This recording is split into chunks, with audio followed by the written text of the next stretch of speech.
With San Diego in limbo ahead of a big update this week, local leaders considering taking legal action against the state. With school back in session virtually, the new program the Fleet Science Center is launching to help San Diego students with distance learning. And the Padres punching their ticket to the playoffs. What to expect in the weeks ahead? ABC 10 News at 11 starts now. ABC 10 News at 11 starts now. Hello there. Thanks so much for joining us on this Monday. I am Virginia Cha, joined remotely by my co-anchor Jim Patton, as well as 10 News meteorologist Vanessa Paz in for Megan Perry. And we're going to be getting to them here momentarily. But first, we want to start with this. Happening now, San Diego County Supervisor Nathan Fletcher is doubling down on his position that now is not the time to relax in our fight against the coronavirus. And in the process, he's continuing to call out two of his fellow supervisors who are pushing for reopening. In particular, Supervisors Jim Desmond and Kristen Gaspar are inciting a fight between government and small business. They are exploiting the pain and suffering that small businesses are going through as a result of a global pandemic as a wedge for political gain. It is reckless and irresponsible leadership.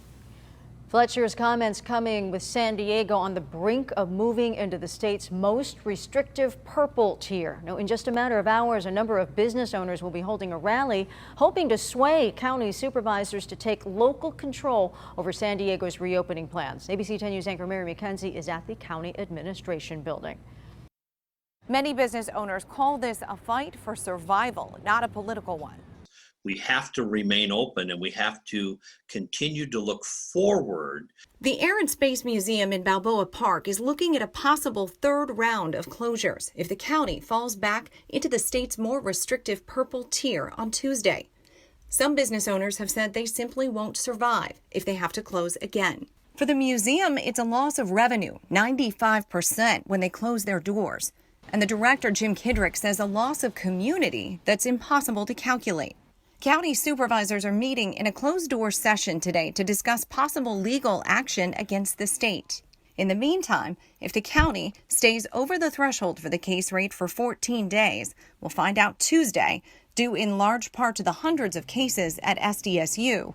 Falling into the purple tier means restaurants would have to move customers outside again, as would gyms, churches, and nail salons. Retail would have to further cut capacity. The best thing the state could do is hand this over to each one of the counties who know their businesses, know their population.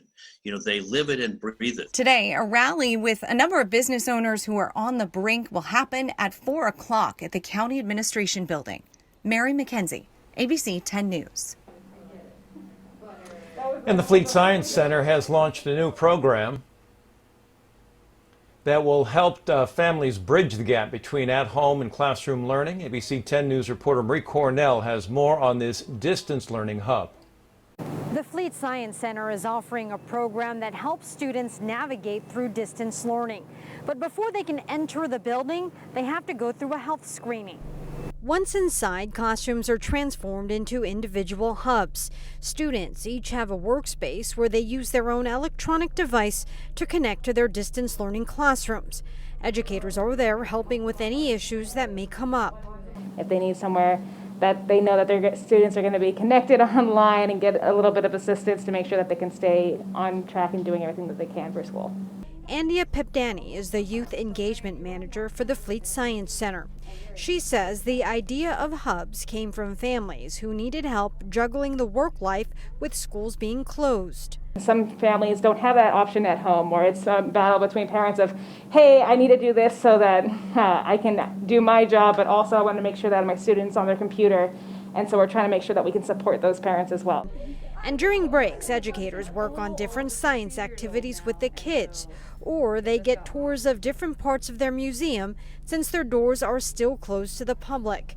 The cost for this program is $240 to $270 a week, depending on whether you have a membership with the center. Scholarships are available. The program hours are from 9 a.m. until 4 p.m. For more information or to get a schedule, go to their website, fleetscience.org. Reporting from Balboa Park, Marie Cornell, ABC 10 News. Want to take a look at the stock market now, which is having an exceptionally rough day. The Dow presently down some 775 points. Concerns when Washington is going to agree on another stimulus bill. Also rising cases of COVID-19 around the world and the potential for lockdowns. Overall, the major market indexes trending down the last 3 weeks, with this fourth week off to an accelerated bleak start. The battle over a replacement for late Supreme Court Justice Ruth Bader Ginsburg taking the nation and voters by storm. Andrew Dimbert explains intense debates are brewing between both parties as to when a new nominee should be named. With early voting already underway in some states and the death of iconic feminist Justice Ruth Bader Ginsburg, the wheels are in motion in the Republican-controlled Senate to fill the vacant Supreme Court seat before Election Day. The move energizing both conservative voters. We're going to fill the seat. And Biden supporters who don't want the seat filled until Americans make their choice for president this November. Don't go there. Uphold your constitutional duty, your conscience. Let the people speak. Just 4 years ago, Republican leaders were vehement in their opposition to a president picking a Supreme Court justice in an election year. In 2016, the court vacancy came more than 7 months before the election versus a month and a half this time. Let's let the American people decide. After blocking President Obama's hand-picked justice, GOP leaders vowed to do the same even if a Republican were president. An opening comes in the last year of President Trump's term, and the primary process has started. We'll wait to the next election. But now, with the Republican president, the party reversing course, moving ahead to fill Ginsburg's seat possibly before Election Day. Senator Lindsey Graham says all bets were off the table when Democrats tried to block Brett Kavanaugh's appointment to the nation's highest court, tweeting, "Chuck Schumer and his friends in the liberal media conspired to destroy the life of Brett Kavanaugh and hold that Supreme Court seat open." But Graham continued to vow not to confirm a justice in an election year, even after Kavanaugh's confirmation hearings. Democrats gearing up for what could be an ugly political battle. We have our options. We have arrows in our quiver that I'm not about to discuss right now. The fight sure to be a focal point for voters, as is the COVID-19 pandemic, which has infected more than 6.5 million Americans and left almost 200,000 dead.